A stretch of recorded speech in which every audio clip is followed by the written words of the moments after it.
জামায়াতে ইসলামীর নায়েবে আমির ডক্টর সৈয়দ আবদুল্লাহ মোহাম্মদ তাহের বলেছেন, আমরা ৪টি বিষয়ে কনফিডেন্ট: স্বাধীনতা, সার্বভৌমত্ব, টেকসই গণতন্ত্র, স্বচ্ছ ও সুষ্ঠু নির্বাচন ও দুর্নীতিমুক্ত বাংলাদেশ। এই ৪টি বিষয়ে যারা ঐকমত্য পোষণ করবে তাদের সবার সঙ্গে সমঝোতা হতে পারে। এনসিপির সঙ্গে জামায়াতের ঐক্য হতে পারে কিনা এমন প্রশ্নের জবাবে যুগান্তরকে দেওয়া বিশেষ সাক্ষাৎকারে এ মন্তব্য করেন ডক্টর তাহের। জামায়াতের নায়েবে আমির বলেন, এই ৪টি পয়েন্টে কোনো দলের দ্বিমত পোষণ করার কোনো সুযোগ আছে বলে আমি মনে করি না। জামায়াতে ইসলামী বৃহৎ আকারে চিন্তা করে, দেশের স্বার্থেও বৃহৎ আকারে অনেক কিছু চিন্তা করে।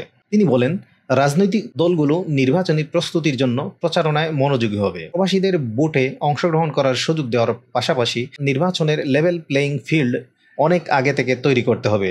এদিকে সোমবার সন্ধ্যায় প্রধান উপদেষ্টার সভাপতিত্বে ঐকমত্য কমিশনের সঙ্গে সর্বদলীয় বৈঠক শেষে ডক্টর সৈয়দ আবদুল্লাহ মোহাম্মদ তাহের বলেন, সব দল প্রধান উপদেষ্টা ডক্টর মোহাম্মদ ইউনূসের প্রতি আস্থার কথা পুনর্ব্যক্ত করেছে।